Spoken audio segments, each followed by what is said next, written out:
around the world. You're doing great things around the world. Yeah, you're doing great things around the world.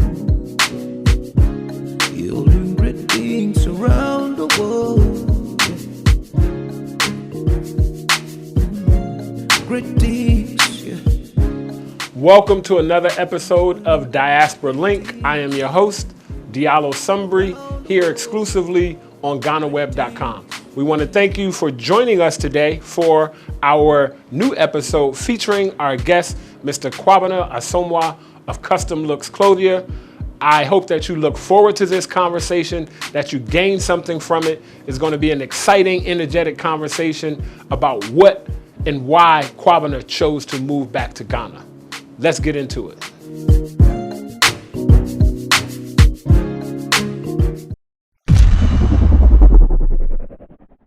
Before we get into our interview with our guest, Mr. Kwab Asamoah of Kustom Looks, as we do every episode, we are going to find out a little bit more about Kwab and some of his favorite things. So, Kwab. Yes. Before we get into your interview, we're going to play a small game, and this is very simple. I'm going to give you two choices. Mm-hmm. You have to choose one, and after you choose one, explain why. Explain why you chose this. I love this. Okay. Mm-hmm. All right. So you ready? Let's go. All right. Dirty rice versus wache. Wache. Wache. Why? Because wache has the beans and protein, gives you stronger endurance. You eat wache in the morning, you won't be hungry till evening. Okay. Dirty rice is it's not going to be as filling in terms of the energy. Okay. Okay. Perfect.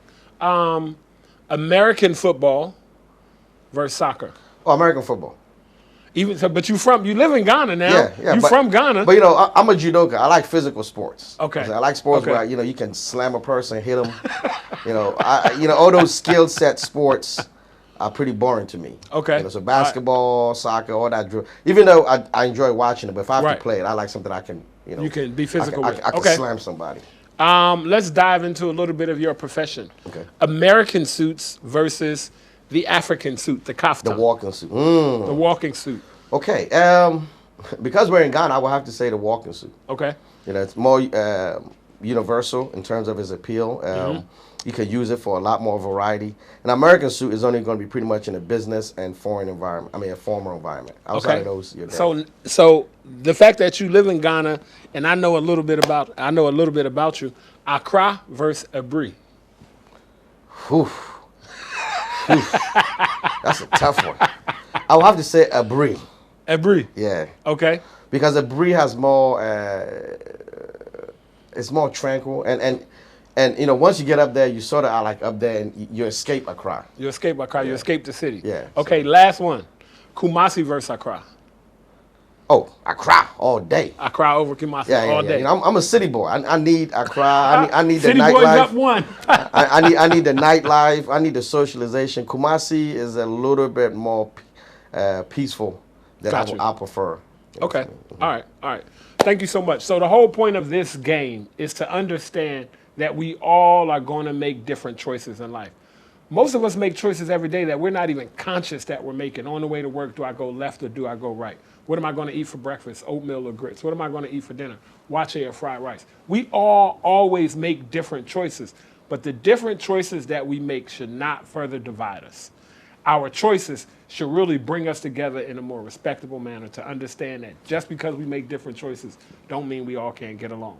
And that's what Diaspora Link is about, understanding our choices so we can get along. Now, next, we're going to find out a little bit more about Kwab, and I think that he'll enjoy this one, and we'll be able to find out what some of his top 5 loves are in the world. Okay, Kwab, we call this top 5. Mm-hmm. I got 5 categories, really simple. I'm going to give you one of each. You give me your favorite of each, okay?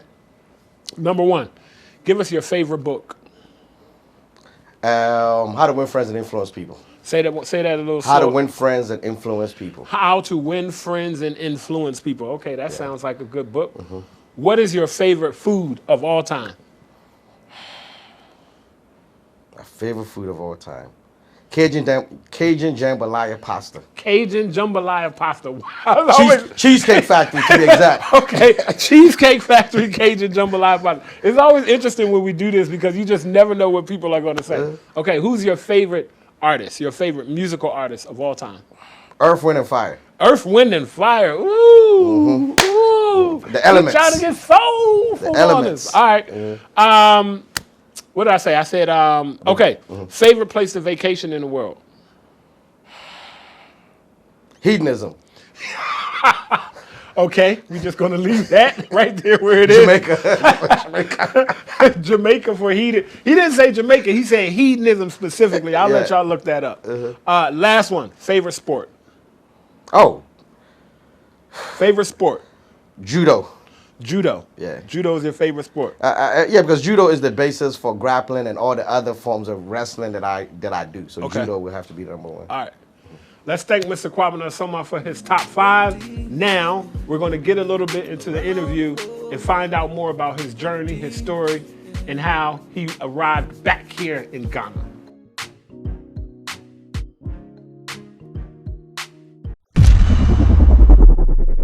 Welcome back to Diaspora Link for this week's episode with our guest, Mr. Kwab Asamoah. Kwab. Welcome. How you doing, my brother? I'm good. Thank you so much for being here today. How you feeling? I'm feeling fine. Feeling great. Okay, so Kwab Asamoah is obviously a Ghanaian name. Yes. Right? So you are Ghanaian. Yes, I was born in Ghana. Okay, you were born in Ghana. What part of Ghana were you born in? I was born in Kumasi. Born in Kumasi. Yeah. But I understand that you spent most of your life in the U.S. Yeah, I left in 79. Well, at least that was the first attempt. 79, I went and we went to the, at the time, you would have to go from Ghana to UK to New York. Okay. And when I got to UK, something happened with the visa. So I had to stay in UK for about almost a year for them to work out the visa. Once they finally worked out, they sent me back to Ghana. Okay. Because my flight had to originate back here. Okay. So by this time, it was almost 81. Mm-hmm. So technically, I landed in the States in 81. Okay. And by that time now, we went straight from Ghana to so how old were you? I was 7 when I first left. When I entered America at 9. Okay, but you entered America at 9. Yeah. Okay, so your family decided that they were sending you, your brothers and sisters, to America. The whole family? Was it just you? No, my parents left when I was 2. Okay. And then my brother went, my sister went. So they kind of took us in stages. Okay, so everybody in stages wound up in the U.S. Yeah. Okay, so here you are, Ghanaian in the U.S. Where did you land in the U.S.? Washington, D.C. Washington, D.C. I know a little something about the city of Chocolate Washington. City, baby. Chocolate City. So you landed in D.C. So talk to us a little bit about you coming up in D.C. and your experience as a Ghanaian in growing up in D.C. Well, it wasn't like now. You know, now when you say Ghana or Africa, there's this sense of, ooh, wow, really? You know, right. Back then, it was Africa Juju Bean, you know. African Booty Scratcher. African Booty Scratcher, go home. Right. You know, it was a very tough time because Africa was portrayed in such a negative light or in an unknown light, right? So we were kind of almost looked at as kind of like, wow, like it almost felt like a zoo effect. Really? Because people were looking at you like, he can talk. You know, as if like you were like an animal. But you can't really say it was people's fault. It's just that they just didn't know. And a lot of times it was by design. It was by design specifically, I know in black neighborhoods, that we would always feel a certain way about the African continent and people that come from Africa that separated us. So we feel like there's such a big difference. The moment you land in America, that's the first thing you are taught. You know, it's almost like a person comes and sit right on your shoulder and says, hey, look, listen, you see this brother here? He has the same skin color as you. I'm saying he looks like you, but he's nothing like you. And he's going to give me all of the negatives, or more importantly, all of the cultural differential. He fights his own people. He shoots guns at his own people. He takes drugs. So he does all these things. So you instantly are like, he may look like me, but I'm sure not him. Right. But that same person goes to your shoulder and says, man, you see that guy over there? He just landed here, right? Kind of look like you, doesn't he? But he's not like you. Right. He swings on trees.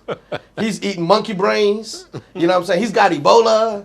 So right then and there, we're separated at customs. The moment we land, it's like Africa go this way, Black America goes this way. And we all, and in real life, we all the same people. We are the same people. And I think when you get older, you start realizing we are the same people, and we also have the same enemy.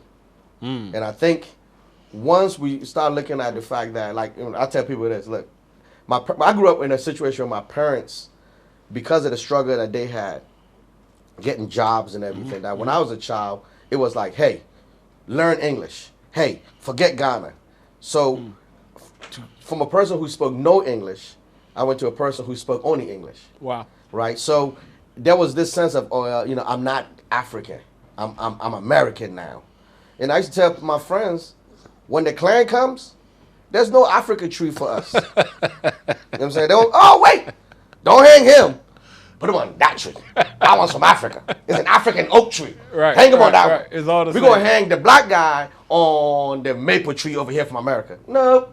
It's all the same. We're going to get the same. We're going to get the same news, the same tree. And I think when you started, at least for me, when I started realizing that's the basic boat that we are in, then the differences between me and the African American weren't as great as what as it was made to be seen. Yeah, because upon moving, what was greater was what we were against. Right. I'm saying, Right. and those were life and death decisions. Right. So your family moved to the DC area. You grew up in the DC area and went to high school. Yeah. I understand that you went to college in the DC area. You went to an HBCU. That's right. Morgan State University. Morgan State University. Go Bears, right? That's right. Shouts out to all my people from Morgan State University, Baltimore, HBCU. So you went to Morgan. Yeah.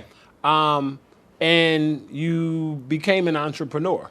Let's talk a little bit about kind of your entrepreneurial journey in America, and what you got into, what you began to do. Well, I think everybody, we all went we were taught the same thing. Go to America, get a good education, come out and get a good job. And I followed that to a script. I graduated electrical engineering and physics, cum laude, all those honors. I had that Burger King athlete, awards, all those things I had. And then I was able to get lucky in the sense that my first experience was I had a job with NASA. Okay. So I was working actually in my industry, but then I also got the first corporate experience, which was they started talking about closing down some of the NASA sites. Okay. And at the time, Goddard was one that was being talked about. So I went from being a worker to a person who was probably going to be last hired, first fired. Right? So that taught me corporate America real quick. Okay. And I already had started my own business in my senior year. I was going through the Amway sales and marketing business. Okay. Which at the time made valuable sense to me. So I became a student of Amway. I was fortunate enough to really get around people who actually were making very good money in Amway. I tell people, I'm not talking small. I was there with people who I was holding checks for $500,000 in 1 month. Wow. I was going to people's houses who had boats, yachts. There was one guy, Paul Miller. This guy's house was so crazy. He had his own, they gave him his own zip code. Wow. I'm saying, and I was going to these guys' houses. I was talking with them. I was touching them. Okay. So after I graduated, I had to make a decision. I was supposed to go to University of Pennsylvania. Okay. For a PhD, MD combination. Okay. In biomedical engineering. Wow. But I already had seen these guys and these business owners and the life that they were living. So, but you did finish Morgan. You finished Morgan. I finished Morgan. Okay. It was my fellowship time. Right. Do I go to grad school or do I go the entrepreneur route? Okay. So that was the decision. And, when I looked at the entrepreneur route, it just seemed much more exciting. There were much more rewards in it. And the life of the people that I was interacting with, I wanted that lifestyle. That's the lifestyle you wanted to live? I wanted that lifestyle. So I forsaked the graduate course, which was hell from an African family. Because, in Africa, there's nothing more important to an African family than to have a lawyer or a doctor. Or a scientist, a doctor, lawyer, those scientist. degrees mean something, a lot more to us in our culture than it does maybe even the U.S.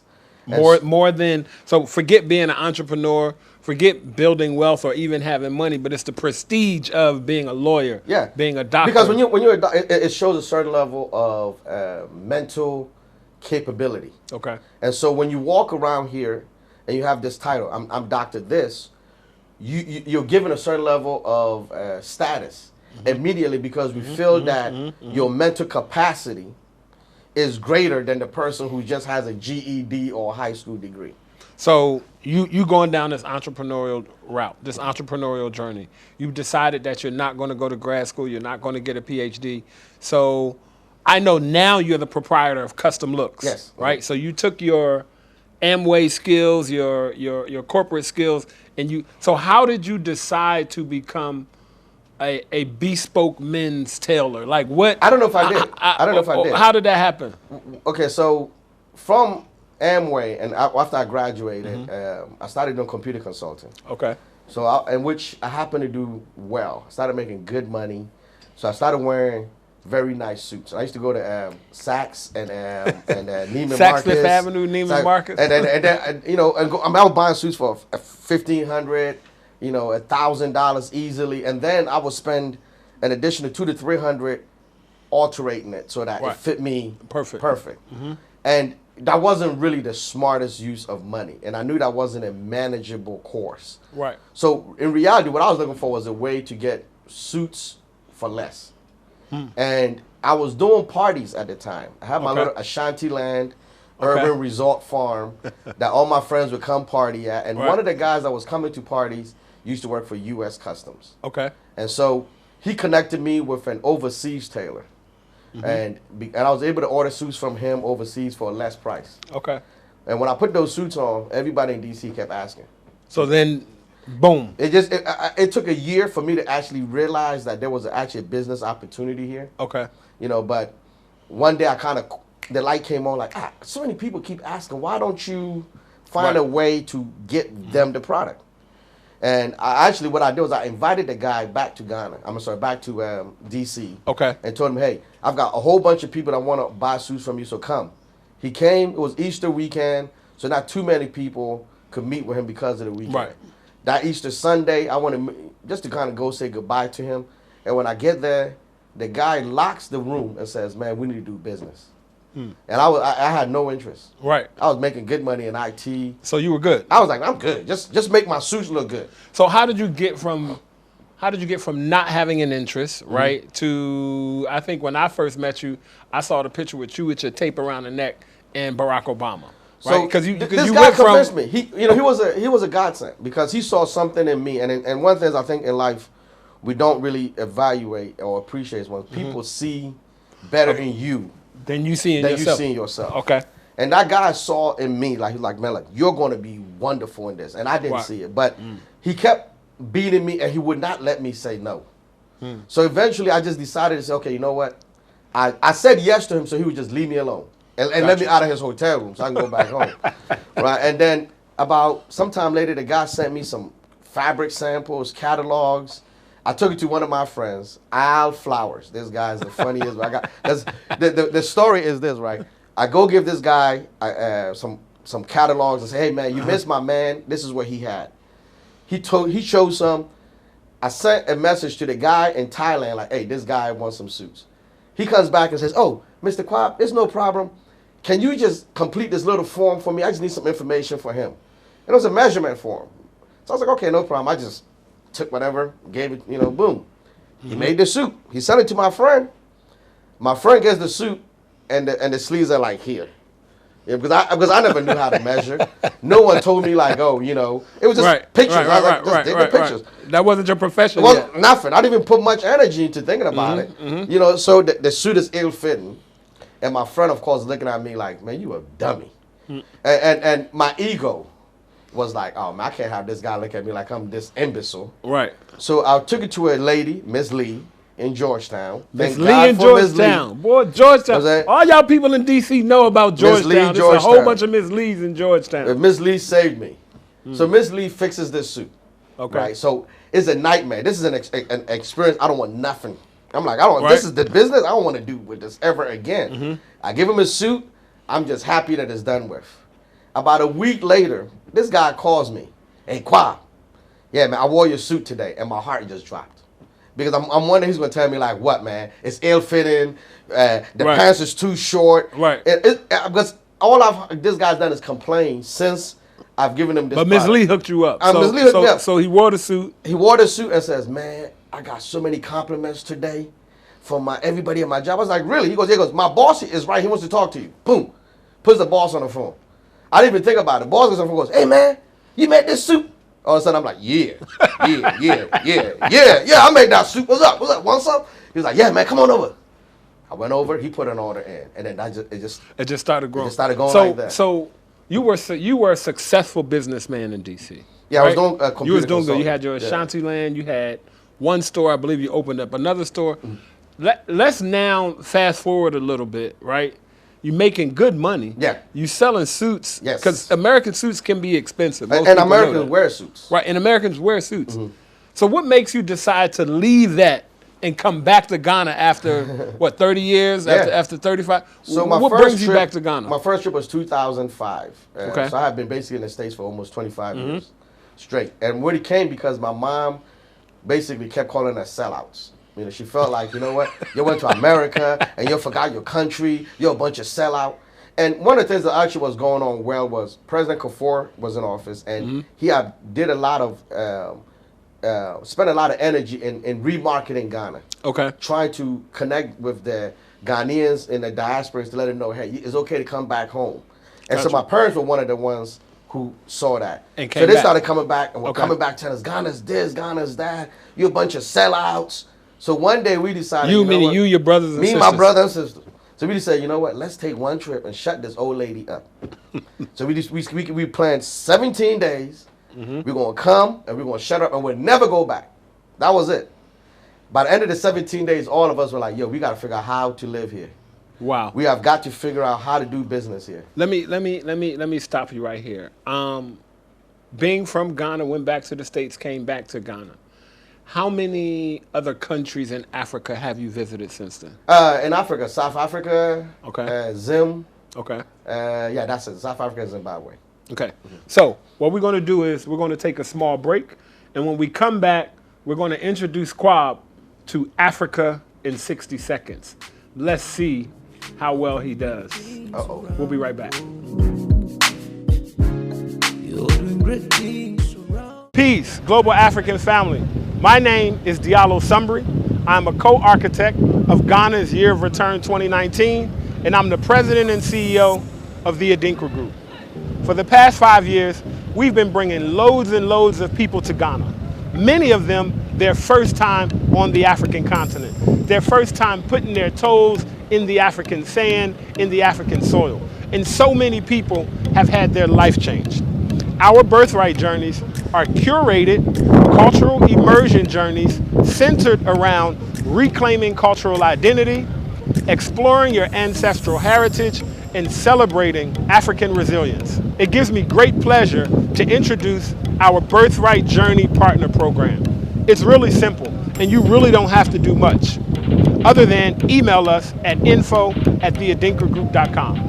Now, what makes a great Birthright Journey partner for our program? Are you a leader? Are you an influencer? Are you that person that your family calls on to organize, or do you automatically know that that's your job?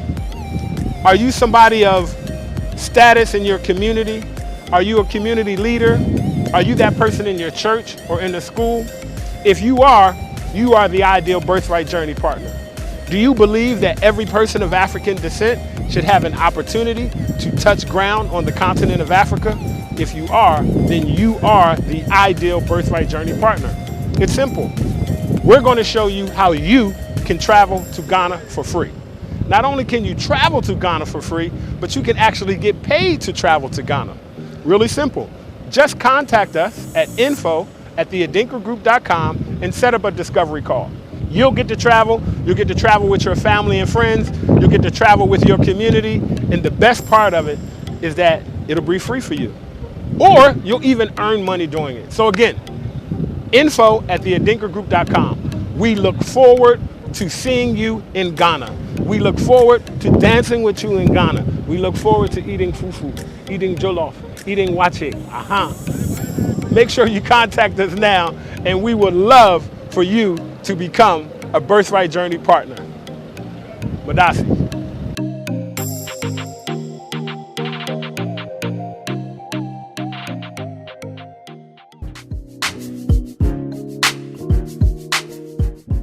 And we're back here on Diaspora Link exclusively on GhanaWeb.com with our guest, Mr. Kwab Asamoah. And as promised, Africa in 60. So Kwab, it's really, really simple. Okay. You have 60 seconds. We're going to start the clock. Is the clock started? Is our clock started, please? Yes, our clock is started. In 60 seconds, you need to name as many African countries as you can. Oh, okay. Okay. Let me see. Wait. Are we ready? Can I get a countdown? 3, 2, 1. Let's go. Egypt. Egypt. Tanzania. Tanzania. Morocco. Morocco. Mali. Mali. Burkina. Burkina. Senegal. Senegal. Sierra Leone. Gambia. Mozambique. Madagascar. Zimbabwe. Ethiopia. Eritrea. Congo. Sudan. Cameroon. Equatorial Guinea. South Africa. Nice. You didn't say the country we're in. Ghana, Mali, Nigeria. I'm forgetting the ECOWAS countries. I'm going over Gabon. So I said Sierra Leone. Yes. I said Sierra Leone already. Burkina, I've said. Yes. Cameroon. Yes. Seychelles. Say, okay. There's some more in the south and some more in the north. Yeah. Let me think. How much time we have? Okay, 10 seconds. 10 seconds. I already said Gambia. I keep going to the east. Okay, let's go why. east. I've What's said next to Mali Tanzania? already. Tanzania is Okay. Algeria. Done. Okay. No, Algeria. We'll count Algeria. Okay. So you had about a little over 20. Okay. A little over 20. Okay. So there are 54 African countries. Yes. But don't worry, we've yet to have a guest to do all 54. So you're still in good standing. Oh. And it's not that's not something that most people think about every day. No, 54 Right, so- nations is a lot to remember. So I'm glad we caught you by surprise. All right, so that's just a little something that we do to mix it up. So now you've come back to Ghana. You and your siblings have decided to come back to Ghana. Yeah. I want to kind of get into what made you decide that we need to figure out how to live here. Like, what was it about Ghana that had you figuring that out that time? We And saw then the American dream. so you saw the American dream in Ghana. We saw the American dream and we saw affordability. Break that down to me. How did you find the American Because, dream in Ghana? I mean, typically the American dream is simple. White picket fence, you know what I'm saying? Your house, nice law, and a nice revenue stream.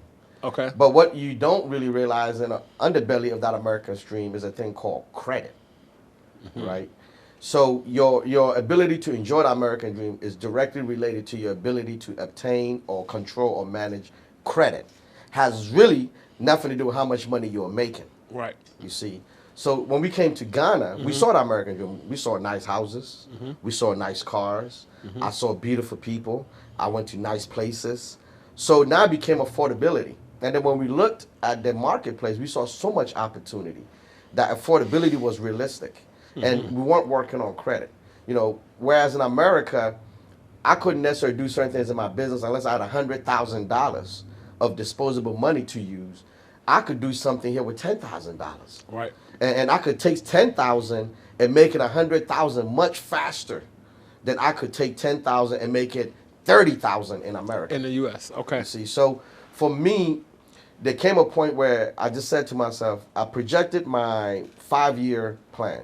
Okay. In terms of my business, where I was at.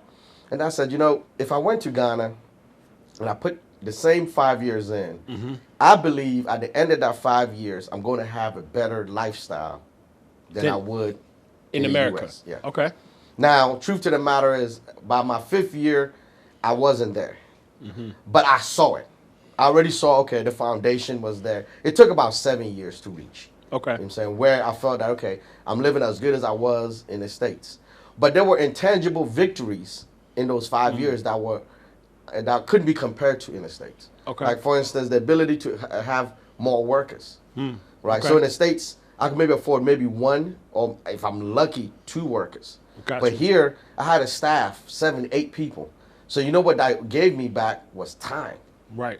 And that was probably the biggest element, because now that I had time, I could move in other arenas that in America I was You anchored. wouldn't be able to. Exactly. So, there are a lot of people a lot of Ghanaians who move abroad and don't come back. Yeah. Right? There are a lot of people who, for whatever reason, they find it better. They find it better in the U.S. What would you like? I think one of the problems is this. Most of us have not climbed up that social economic structure in America. So we're still there thinking that as I go up to higher levels in my future, things will change. When I made $10,000 a year, I had problems that were associated with my race. I couldn't get into certain places. So I thought when I made 100 grand, those things would change.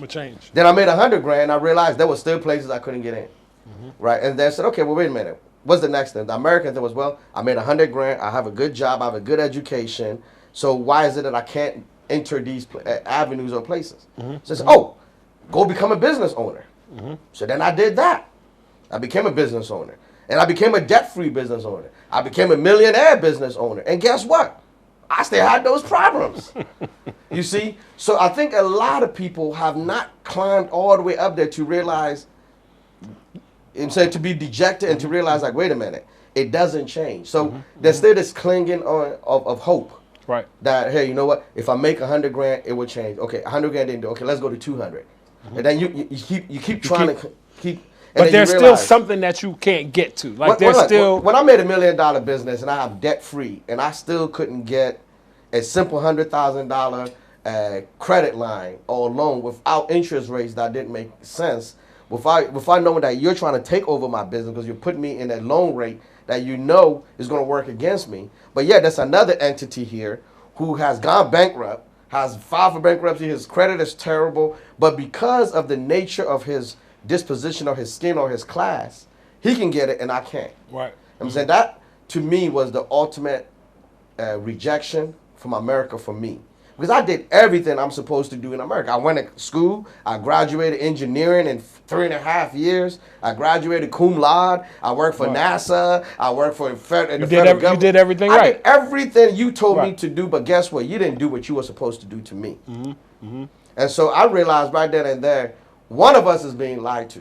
Now, insanity is doing what you did last year and expecting something different. Right. So I already knew what I was doing last year and what I was going to get. So when it became a comparison of 5 years, like, you know what, let me go to Ghana for 5 years and see. And see what happens. What do I have to lose? And that 5 years turned into? Well, we're in almost 10 now? Right. 10 and permanent. 10 and permanent. So permanent, you're not interested in going back to America. There's nothing America has for me. I mean, other than it is a commercial business place. Okay. So other than going back for business meetings and things like that, nah, I'm kind of good here. So the year of return just happened, yes. Right? You've met, a lot of various diasporans who are moving. How do you feel about being a Ghanaian who went to America and came back? How do you feel about the diasporans who are now moving, who are coming to Ghana to settle, looking for that same American dream that you found? It's very necessary. Okay. Because we have to understand, China's been here. All these foreign countries have been here for decades. Right. And look at our people still. Look at where our education is. Look where our health is. Look where our economic value is. Look at the average Ghanaian's buying power. When I came in 2005, the buying power of the Ghanaian who made 1,000 cities is the same buying power of that person today. Even though that 1,000 cities has now been inflated because of exchange to a huge number. But his buying power hasn't changed. And I think people don't understand the diaspora, the African-American diaspora. I'm going to say some of the... Because we have African-American, we got Caribbean-American, we got Canadian, we got American, Black Canadian, we got UK, we got European, Black American. But the African-American is an anomaly in the system. Okay. Okay? The African-American has the one thing that no other African collective group of Black Africans in the whole world can say. What's that? He was given civil rights by law. Europe never had a civil rights movement for Africans. Okay. Canada never had it. Mexico. No other place has ever given African Americans or Africans outside of our own country rights legally that says, hey, you can legally be compensated for being treated less. So some people would say, well, what good is civil rights? What good is having that? Well, what it did was it opened if you still could get shot in America, right? Oh, if you absolutely. Still can get... You can get shot. Bullets doesn't care about civil rights. But what it did was it opened opportunities that we couldn't get before. Now, what we do with that opportunity is the question. For instance, we didn't have schools that would allow us in, so we created HBCUs. Okay. Okay. Then we couldn't get scholarships. But civil rights came and said, well, wait a minute. If you're going to give money to this white school, you must give something to the black school. Right. So now maybe a student who couldn't get into school and get an education now has that opportunity. That education that kid got because of civil rights movement, he now has the opportunity to bring that knowledge here. So how? Okay. And make it a knowledge transfer. So it is a continuation of that movement. What we have to do now is direct it back to here. And I believe the year of return, those type programs beyond the return has opened the eyes of those individuals who benefited from this course to say, let's redirect it back here. Back here. So you feel like the year of return was a good thing, and diasporans coming, I think the specifically year of Black return Americans, was an eye-opener for Ghanaians. specifically African Americans. You feel like it's important for African Americans to come here. You feel like Absolutely. it will benefit the country. I believe that it is a win-win. It's a very necessary win. Look, the money that's been coming to Ghana from China and all these countries are just economic money. We know what they're not bringing? What? They're not bringing any soul. They're not bringing any relationship because they have no relationship. If I'm Chinese, I have no relationship with you Africans. So I'm here to do my business and I'm leaving. Right. The African American has a relationship with you. And It may have been disconnected. It may have been lost, or may have been even improperly taught. Right. But when he touches this continent, his consciousness automatically says, "This is where I am." So let me ask you this: you hear a lot about Ghana, right? Nowadays in the news, and being here on the ground, I hear a lot from diasporans. Right? Sometimes people complain a lot about what's not right in Ghana and what needs to change in Ghana. What do you say to diasporans who come here and who have those complaints? Don't complain. It's an opportunity. Okay. See, right now you can come to Ghana and you say, "Hey man, look at these gutters. They're open. This is disgusting. This is terrible." You can't complain about it. I live in front of open gutter. But what I also know is this. There's a person right there, right now in the States with a construction company that has the know-it-all to be able to cover that gutter, who could come here right now, come knock on my gate and say, "Hey, boss, you see this gutter here? The Ghana government is not going to do this for the next 20 years. Mosquitoes are tearing you up. Diseases are here. I can cover this thing for you for $1,000. Boom. He go knock on this next door. That's another $1,000. Boom. That's another $1,000. You can complain all you want, but somebody's gonna come here and do 50 of these homes and collect $50,000 while you over there complaining. That's what I'm saying is we are a developing country. Whatever you see that is missing, that's a complaint. It's not a complaint. It's an opportunity for you to take, or you can complain to somebody else. Take that opportunity. So, what are some of the things that you think the Ghanaian government should do, should change, or to put in place to make this transition simpler or easier for people who want to come over here and do business? I think they're doing some of that. I think okay. the year of beyond the return, some of the initiatives that they are doing is going towards that route. Okay. For instance, we're now trying to put in citizenship in relation to the amount of investment you're bringing into the country. Right now, we can't set the investment so high that African Americans can't partake. That's where, you know what I'm saying, but it is a great concept. Because if I'm coming here and I'm bringing $50,000 worth of computers and equipment to set up a business, I should be able to get citizenship because I'm not coming here just for 3 months. Right. I'm not coming here just for a visa monetary moment. I've invested 50 grand. So that's a lot of money. Right. You see, so those type of incentives are helping. Things that will allow the African American to be able to make the transition here without having to go through so much. Some of the policies we have are outdated. Why are we still doing yellow fever? Nobody else is caring about yellow fever. You know what I'm saying? Or even yet, be recognizable that, you know what, a yellow fever shot in America costs $300. So why don't we just have a yellow fever at the airport that's only 10 cities like everybody else? Right. You see where I'm coming from? These are the things that we can do to say, hey, we want you here. Now, this is what I think the year return did. I think for the first time, the Ghana, especially the policymakers of Ghana, saw the economic impact of the African American race. I think for the first time they realized our people got money. You know what I'm saying? And because we have always thought that money is coming from China. It's coming from all these Europe, other countries. But not the African American. Even the money that they are getting from America, they didn't realize it's being on the back of us. And I think for the first time, the year of return was like, wow, how much did these people do? And what's the percentage? A small fraction. Imagine if this went from 2% to 10%. Right. The amount of economic power. But the difference is the African American isn't just coming just to throw money here. He's coming to invest.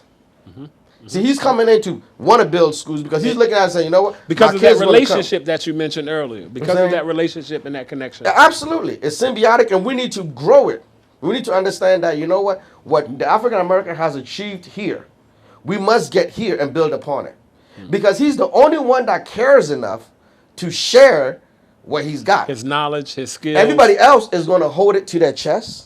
There's a reason why when you give a China company a contract, they bring their Chinese people to do the work. It's not because they can't get people here. Right. It's because they don't want that knowledge transfer given to you. Right. Right. I'm saying, no, you dropping. So we need our people knowledge. to come here and realize, hey, if you're an African American, you listening to me, understand something. You have experience and knowledge that's valuable. That's valuable. That's a commodity. If I'm an accountant in America, that's 1,000 CPAs in the Washington D.C. area. That's 1,000 of them. So what's the big deal? Right. But you can come here and be one of 10 CPAs. You can come in here now and give us policies that have yet to train and work with other people. Absolutely. Let me ask you one more question because we're running out of time here. What piece of advice, if you could give one or two pieces of advice to African Americans who are coming here to start a new life, and to Ghanaians who are here looking to, see how they can work with African Americans. One piece of advice for Africans and African Americans in the diaspora coming to Ghana, and one piece of advice for Ghanaians. Okay. If I'm coming to from the U.S. to Ghana, my advice would be, understand, there goes I, but for the grace of God.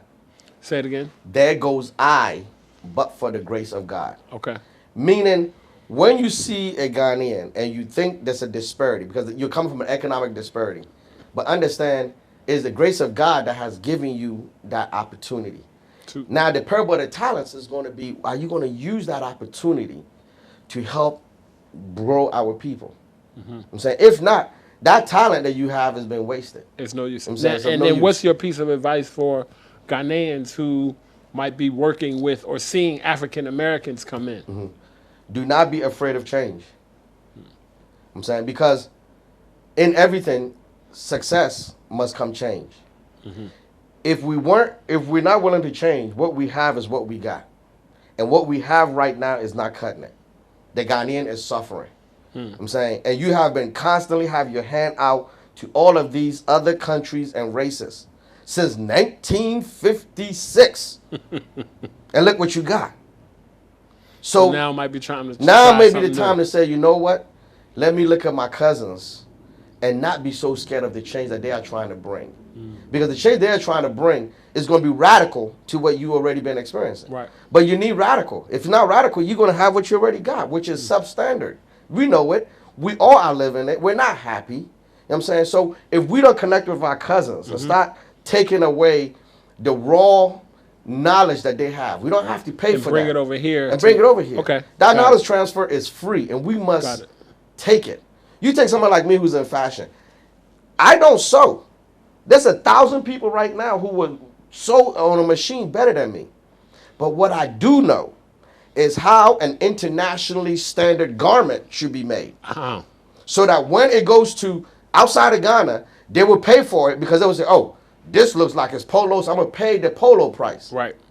You see where I'm coming from? Gotcha. That's my knowledge transfer because I spent 35 years. I've seen their product every day. So it's in my head. You who have lived here in Ghana who are sewing every day, you've not seen that product. So you can't fill that void. So I've come here to fill that void. And if you're not scared of change, we can all eat and But it grow takes together. the knowledge that you have and the skill set that they have on the Absolutely. ground. And that's the marriage of the two. Perfect. Let's bring the knowledge and let's take the skill set here and bring it together. Ladies and gentlemen, we want to thank you so much for tuning in again to Diaspora Link for another wonderful episode. We want to thank our guest, Mr. Kwab Asamoah from Kustom Looks Clothier. Yes, sir. I would like to say that whenever you see me in a very nice tuxedo, it comes from Kustom Looks as well as some other clothes. So I'm a testament to the fact that they know exactly what to do and make the fit right. So Kwab, thank you so much for having us. Thank you, my brother. Thank you so much for coming and being here Appreciate it. on Diaspora Link. We Thank you. appreciate you. And that's a nice bracelet you have there. Thank you. I'll tell you something about it when we get off air. Absolutely. You're doing great things around the world. Thank you all for joining us again for another episode of Diaspora Link here exclusively on GhanaWeb.com. As we end all of our shows with some ancestral wisdom, we'll do the same today. Today's proverb is, when two elephants fight, it is only the grass that gets hurt. Let's think about that. Let's make sure that we're using all of our powers and our strengths to build each other up, not to tear each other down. Thanks again for joining us this week on Diaspora Link, and we'll see you next episode. Peace.